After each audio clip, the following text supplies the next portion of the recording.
The snow fell hard that evening, cold and heavy, covering everything in white. Reed Walker walked alone through the ruined outer zone of Sector 12. His boots crunching over old metal and frozen mud.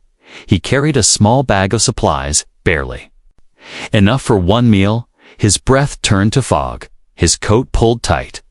Then he heard it, a soft cry, like wind but sharper. Full of pain, Reed paused, looked around, and followed the sound behind an old shuttle wreck.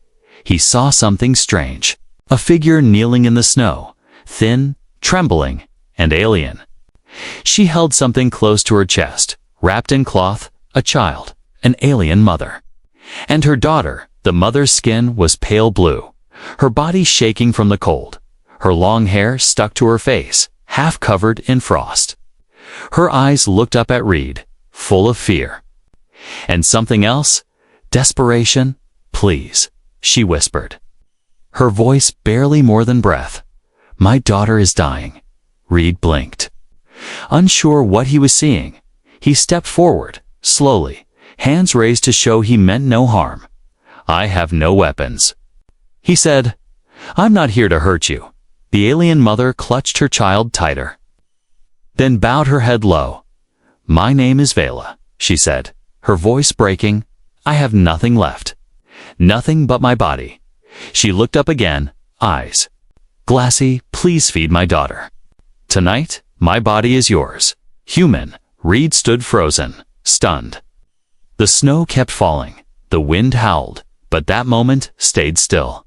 He saw her lips turning purple, her fingers stiff and red. The child in her arms didn't move, just tiny, shallow breaths. Reed's heart pounded. No, he said quietly.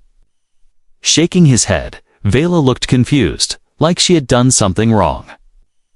I didn't mean to insult, no, Reed repeated, stepping forward and kneeling beside her. You? Don't need to offer that. He pulled off his coat and wrapped it around the child. Let me help you. Without any bargain, tears filled Vela's eyes, and for a moment, she looked like she might collapse. Why? She asked. Why would you help me? Reed didn't know how to answer. He just looked down at the child, so small and cold. I don't like seeing children die, he finally said. He picked up the child gently, her body light like feathers. Can you walk? He asked Vela. She nodded weakly, forcing herself up on shaking legs. Together, they walked through the snow, the wind biting, but Red didn't stop. His shelter wasn't far, an old supply bunker buried under rubble. He led her inside, set the child near the heater, and gave them both water and half a protein bar. Vela watched him with wide, tired eyes. She waited for him to take what she had offered. But he never even looked at her that way. Reed made a bed for the child, using his own blankets. What's her name? He asked. Vela whispered Nairi. Reed gently touched the girl's forehead. Still warm, she was alive. She needs warmth and rest. He said, we'll get her more food tomorrow. Vela sat beside her daughter, brushing the frost from her hair. You don't want my body? She asked again, confused. Reed shook his head slowly. You're not a thing, Vela, he said. You're a mother. Not a payment. She lowered her head, a single tear sliding down her cheek. No one's ever said that to me before. Outside, the snowstorm roared louder, covering the world in silence and white. Inside the bunker, warmth began to return. Not just from the heater, but from something else. A human heart that refused to treat kindness as a deal. Vela looked at her daughter. Then at Red, in her broken voice, she whispered, Thank you. Reed nodded, but inside, he was already wondering who was she running from. Why did she offer something so dark, so desperate?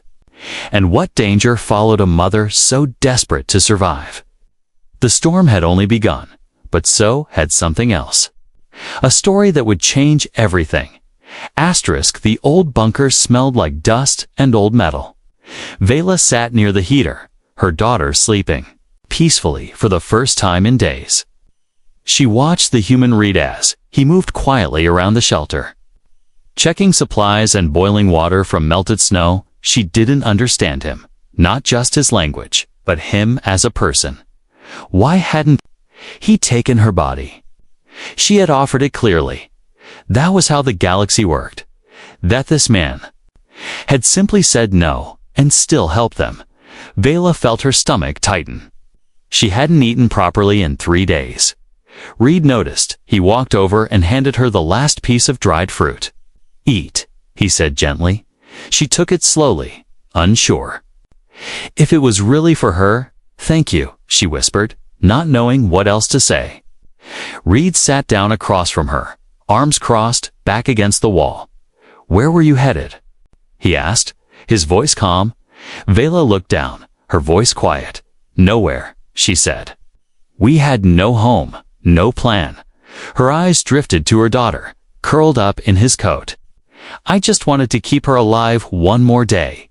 Reed said nothing. For a moment, then he spoke.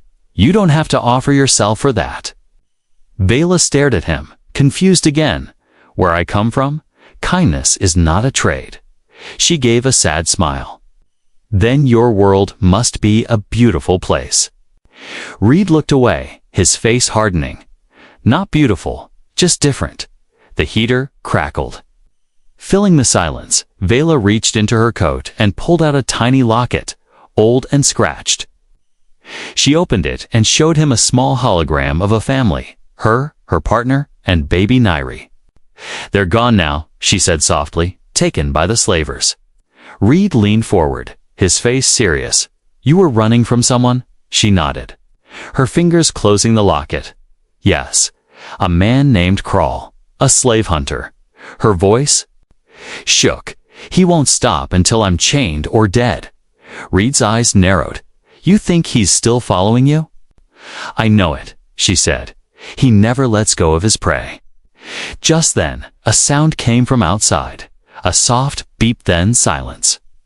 Reed stood quickly and grabbed a small scanner from the wall. "Stay here," he said firmly, and stepped out of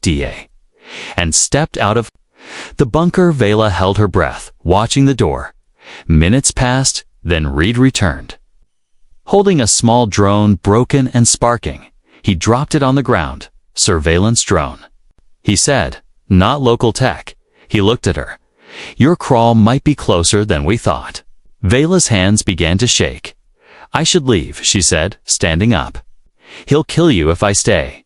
Reed shook his head. "You're not going anywhere?" "But no," he said sharply. "I didn't say no to your body just to let you freeze or die out there." Vela sat back down slowly, unsure what to feel. She had met many humans before, but none like him. He was rough, quiet, but not cruel. That night, she stayed up while Reed slept in the corner. Nairi stirred once, whimpered, then settled. Vela held her close, whispering soft alien lullabies. She looked around the bunker, old walls, old tools, but warmth and safety in the quiet she found. Herself thinking, what if they could stay? What if this strange human really meant what he said? But hope was a dangerous thing, too dangerous for someone who had already lost everything. Morning came, gray and cold. Reed boiled water and made a thin soup using dry cubes. He handed Vela a cup, and she sipped slowly. "I need to find more food," he said. "There's a trade post nearby." Vela frowned. "Will they trade with someone like me?" Reed gave a small smile. "They don't have to see you," he said. "Stay hidden. Rest." She nodded. As he got ready to leave, Vela stood and spoke. "Reed," she said. He turned. "Why are you helping me?" He paused, then said quietly, "I've seen too many people walk past those who need help." He glanced at Nairi. "I didn't want to be one of them." With that, he stepped out into the snow again, leaving her and the child behind. Vela watched the door long after he was gone. She whispered to herself, "Maybe. Not all humans are the same." Outside, the wind carried snow across the plains. But deep in that hidden bunker, a small hope had begun to warm. even if danger was coming. For the first time in a long time, Vela believed she might have found someone worth trusting. The bunker was quiet. Too quiet, Vela sat near the sleeping child. Her ears sharp, heart uneasy. Even with the heater humming softly, something in the air felt wrong. Like a shadow creeping in through the cracks. Reed had been gone for hours. Longer than she expected. She looked down at Nairi, her small hand clutching the corner of Reed's coat, even in sleep. A single tear rolled down Vela's cheek. Nairi didn't understand the danger that was coming. She stood and walked to the storage wall. Old weapons, tools. A pulse knife missing a battery, useless, but near the bottom, behind a box. She found something familiar. A mirror, cracked and dusty. She looked at her reflection, hollow cheeks, tired eyes, and something else. A mark on her neck, nearly faded. She pulled her collar down slightly to see it better. A burn mark, small but deep, the sign of property. Branded by Kral years ago, her hand trembled as she touched it. Pain rushed back into her chest, the memories coming alive again. The ship, the cage, the chains, and Kral's voice, cold and sharp. "You're mine until I say otherwise, Vela." Clenched her jaw, breathing heavy. No matter how far she ran, that voice haunted her. She whispered to herself, "Not anymore." Then metal clanged outside, a sound too soft to be a mistake. She rushed to the door and peeked through the tiny view slit. Two figures in dark armor moved through the snow, scanning the area. Her heart nearly stopped. They were Kral's scouts. She recognized the colors. The way they walked, silent, fast, trained. She backed away from the door and grabbed the child, holding her close. Nairi stirred and mumbled, "Mama." Vela whispered, "Stay quiet, little one." She moved them to the back storage room and slid the door shut gently. Then she crouched in the corner, holding Nairi tight. Heart pounding like a drum, her mind raced. If they found the bunker, if they scanned for life. But minutes passed, and then nothing. Just the slow crunch of boots moving away. They didn't find her. Not yet. Reed returned after sunset, snow covering his shoulders. He carried a backpack full of food and batteries, but as soon as he stepped inside, he saw her face pale, wide-eyed, afraid. "What happened?" He asked scouts, she said, voice thin, 2 of them. She pointed out the direction they had gone. Reed's face turned hard, his jaw tight. "They're tracking you," he said. She nodded. "I knew they would come," she whispered. Kral always finds what he wants.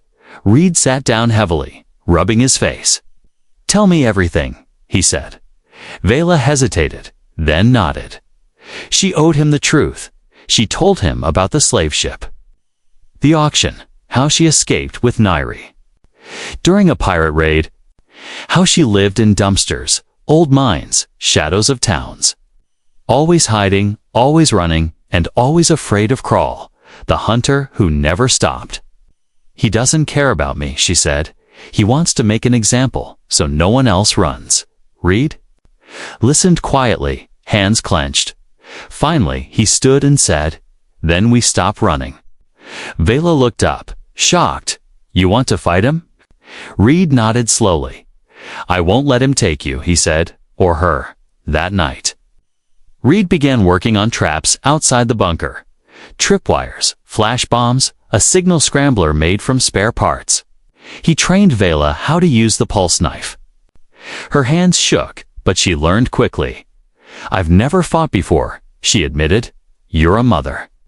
Reed said, "You've been fighting longer than you know." As the snow fell again, heavier than before, they sat together in the warm corner. Nairi slept peacefully, her tiny breaths even and calm. Vela watched her, then turned to Reed. "If we don't survive this," she started to say. Reed stopped her with a firm voice. "We will."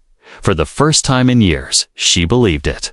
Far above them, hidden in the clouds, a dark ship circled slowly. Inside stood a tall, cruel figure, looking at a glowing screen.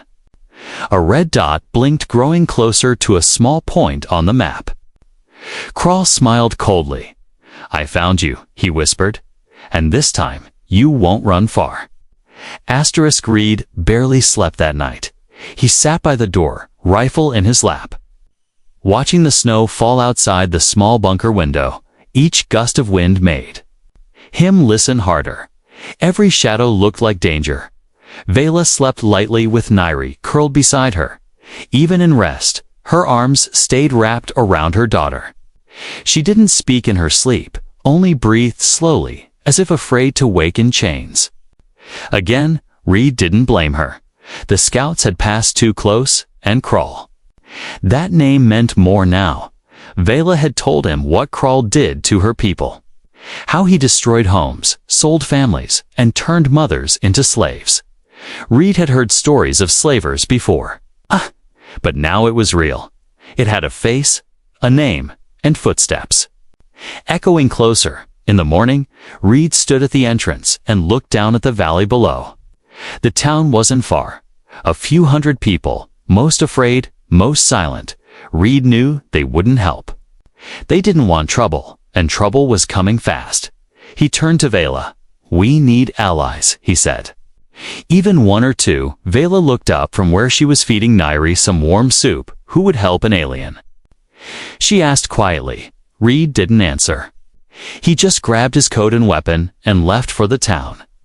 The town was quiet. Gray skies above and ice-covered streets below. Reed walked with purpose, toward an old repair shop. Inside, an older man named Briggs was tuning an engine. He looked up as Reed entered. "You look tense," Briggs said, wiping grease from his hands. "Trouble," Reed replied. "I need help." Briggs raised an eyebrow. "This about that alien woman." Reed didn't answer. Briggs sighed. "Half the town's already talking about you." Reed stepped closer. "She has a child," he said. "She's not a spy or a threat. Just a mother running from someone evil." Briggs crossed his arms. "And that evil coming here?" "Yes," Reed replied firmly. "Crawl's men are near." Briggs stayed silent for a moment, then said, "You'll have three. Me, Josie from the watchtower, and old Doc Hollow. That's enough." Reed said, nodding once. Back at the bunker, Vela taught Nairi how to count again. Soft numbers in her native tongue mixed with broken human words. Nairi smiled, something she hadn't done in a long time. Vela watched her daughter with a full heart, but her hands never stopped shaking. She didn't believe safety could last, and when the door opened suddenly, she jumped. But it was only Red. Behind him, 3 others stepped inside. Briggs, tall and serious, Josie, younger, with sharp eyes, and Doc Hollow. Carrying a medical bag and a blaster, Vela stood, uncertain, but Reed nodded. "They're here to help." Briggs looked at her with a quiet nod. "Never thought I'd protect an alien," he said, "but I've seen worse men than you." He turned to Nairi and knelt. "What's your name, little one?" "Nairi," she said shyly. Briggs smiled gently. "Pretty name." Josie went straight to business. "We set traps at the ridge," she said, "but Crawl's ship. It's close now." Doc Hollow checked Nairi's vitals, nodding with approval. "She's healthier than I expected." He said, "But you'll need medicine soon." By nightfall, the small group had reinforced the bunker. Reed placed shields. Near the entrance, Josie set up high-frequency buzzers to confuse scanners. Vela watched all of it, helping where she could. It felt unreal. Humans working beside her, not against her. But fear returned when they heard a sound like thunder in the distance. Low, deep, getting louder. A ship. Crawl's ship. Reed rushed outside with Josie, looking up at the dark shape above. Circled once, then dropped something from the air. A loudspeaker drone. The message was simple and cruel. "I know she's there. Reed Walker, give her to me by sunrise, or this entire valley will burn." The drone exploded after delivering the message, a clear sign Crawl was done waiting. Back. Inside, everyone sat in silence. The air was heavy. Reed stood and looked at them. "We stand our ground," he said. "No one gives up Vela." Vela's voice broke as she said, "You don't have to die for me." Reed turned to her. "We're not dying," he said. "We're showing Crawl that some humans don't sell mothers. Some of us protect them." And that night, for the first time in her life, Vela stopped seeing herself as a burden. She saw herself as something worth saving. Even if Crawl came with fire and weapons, he would face something he didn't expect: humans with hearts. And a mother who had finally found a reason to stand and fight. The fire in the sky came just before dawn. Crawl's ship hovered like a metal vulture above the frozen hills. Dark clouds circled around it as orange light flickered below. Reed watched through binoculars. Jaw tight, "They're bringing fuel." "Tanks," Josie said. Standing beside him, Reed nodded. "They're not bluffing." Down inside the bunker, Vela packed a small bag of supplies, food, a blanket, and medicine. She placed the bag beside Nairi, who still slept peacefully, unaware of what the morning would bring. Vela touched her daughter's cheek and whispered, "I love you, little star." More than anything. Then she stood, walked to the door, and opened it slowly. Reed turned as she stepped outside, her eyes firm. "I'll go," she said. "He wants me, not the town." "No," Reed said quickly, stepping in front of her. "If you go, he wins." Again, Vela looked down, her voice shaky. "I can't let more people die for me." Reed raised his voice slightly. "You already saved lives, your daughters. Mine?" He pointed to the others inside. "And now ours?"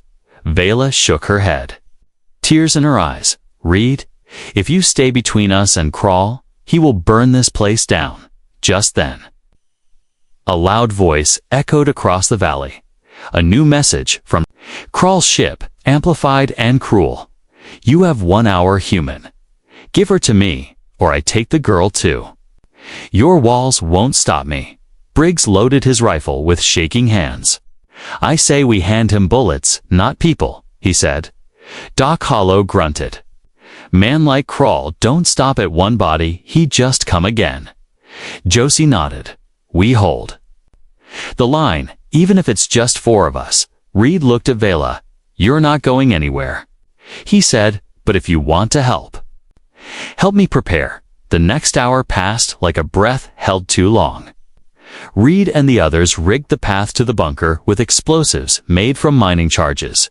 Vela planted sharp wires at choke points, her hands no longer shaking. Josie climbed up a rocky ledge with a sniper rifle.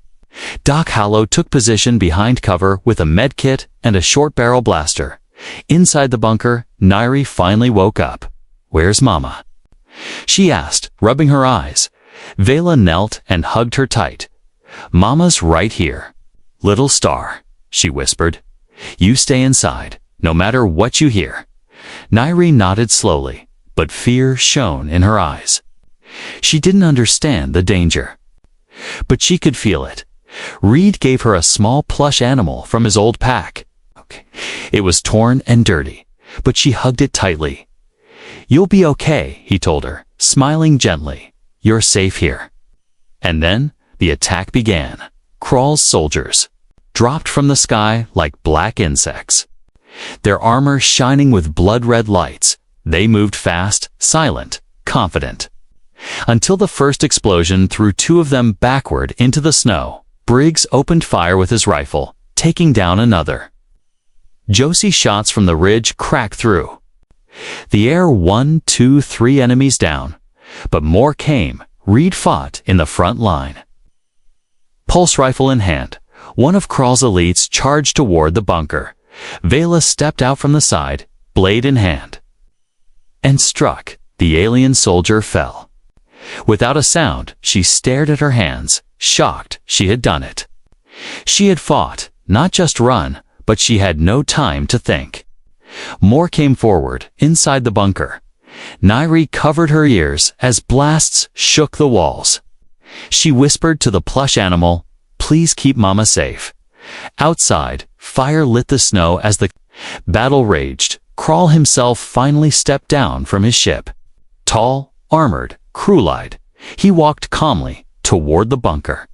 His bodyguards clearing the way, Reed spotted him and ran forward, shouting, "You want her? You'll have to go through me." Crawl smirked. "I plan to." The two clashed, metal against metal, fists and fire. Reed fought hard, fast, but Crawl was stronger. He knocked Reed to the ground, raising his blade. Vela screamed and rushed forward, slamming into Crawl with her shoulder. He stumbled, caught off guard. Reed pulled himself up, grabbed a metal rod, and struck Crawl across the face.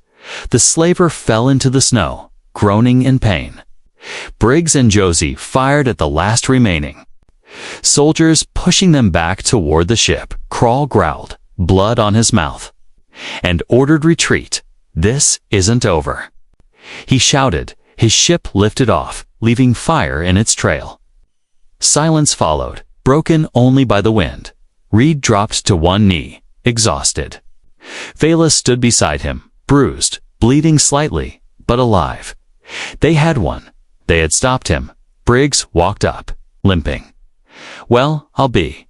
"You did it, Reed." Josie smiled, her rifle slung over her back. Doc Hollow just said, still breathing.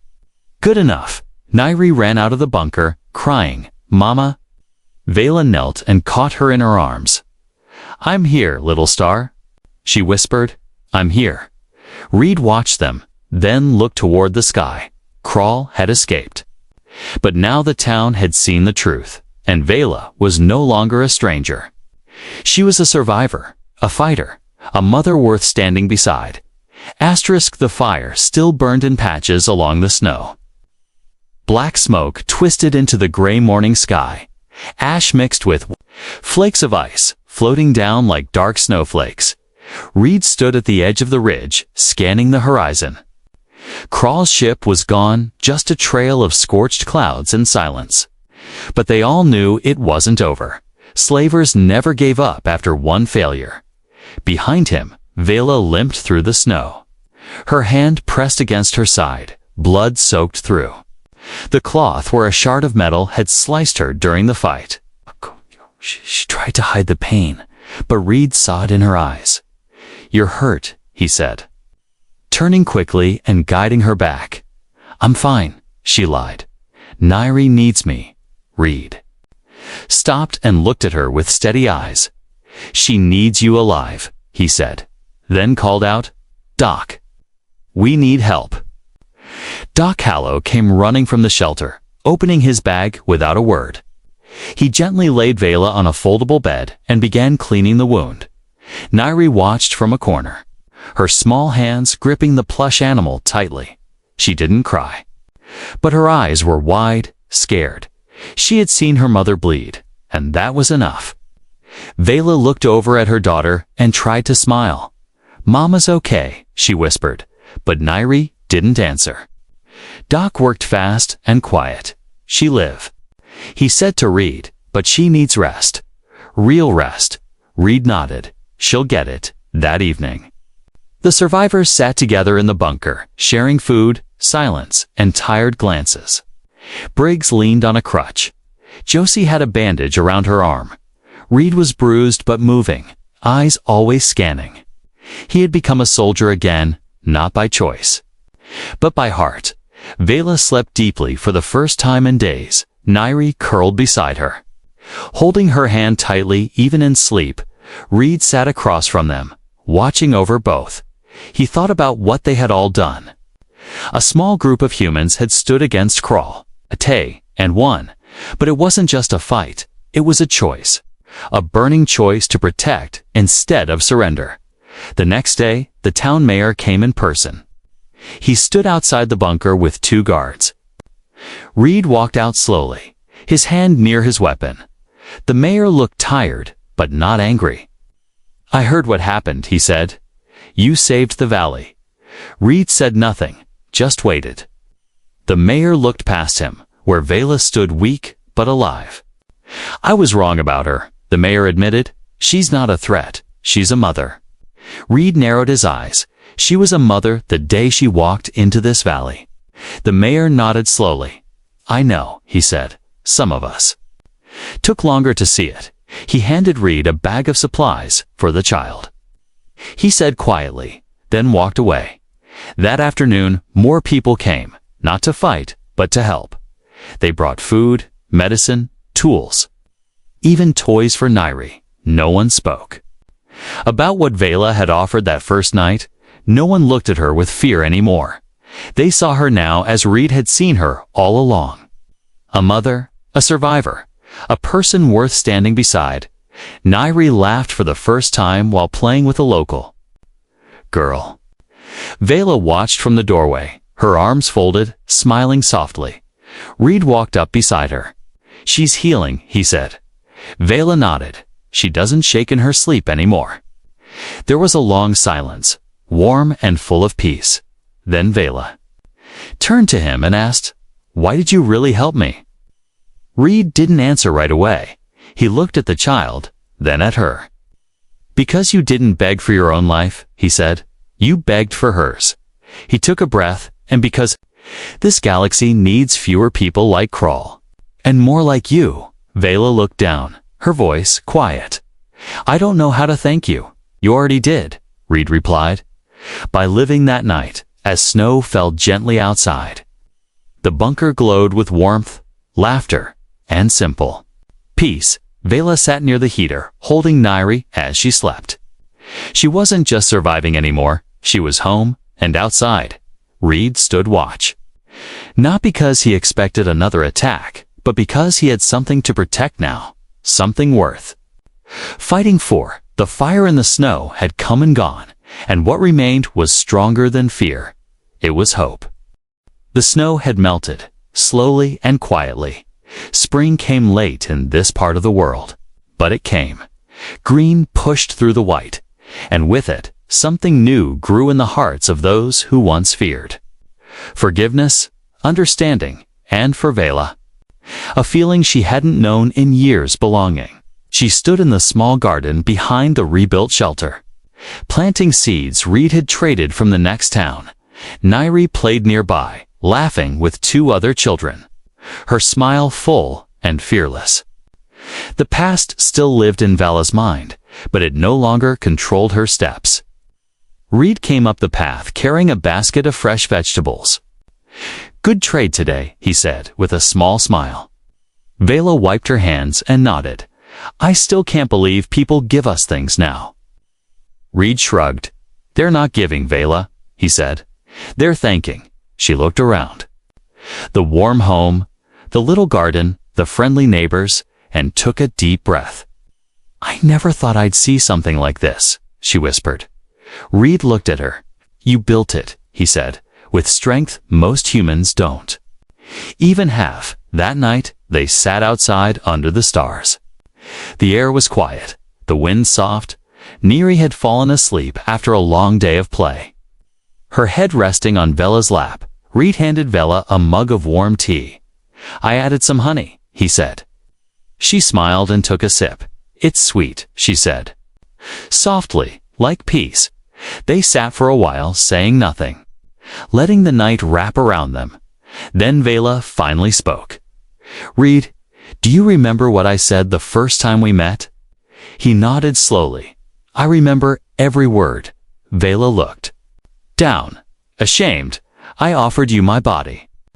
In return for food, her voice cracked. I thought that's all I had left. Reed didn't speak right away. Then he said gently, Do you know what I saw that night? Vela shook her head. He continued.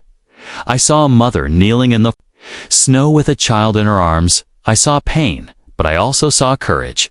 He turned to her. You weren't just a body. Vela, he said. You were a fire refusing to go out. Tears welled in her eyes. I didn't believe I was worth saving, she said. But you did replace a hand over hers. I didn't save you, he whispered.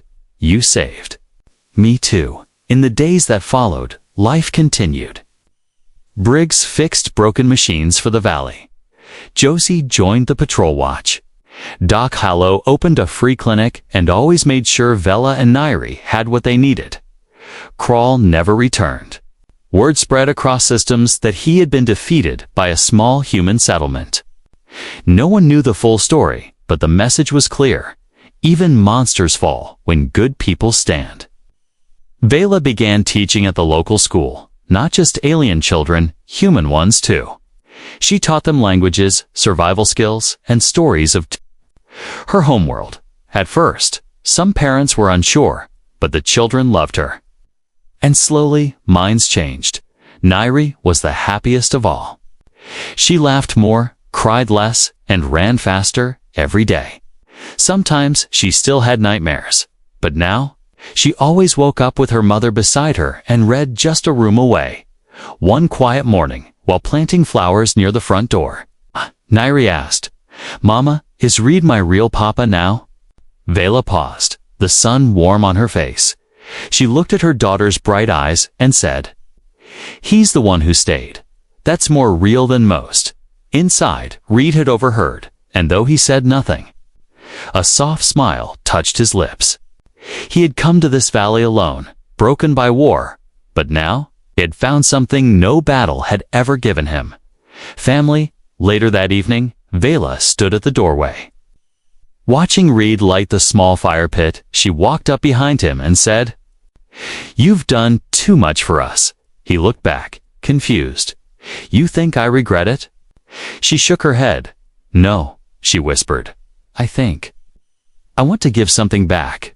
Reed stood slowly, facing her. "You already have," he said. "Every day you wake up and smile, you give more than I ever asked." She took his hand. And this time, it wasn't out of fear or debt. It was out of something else.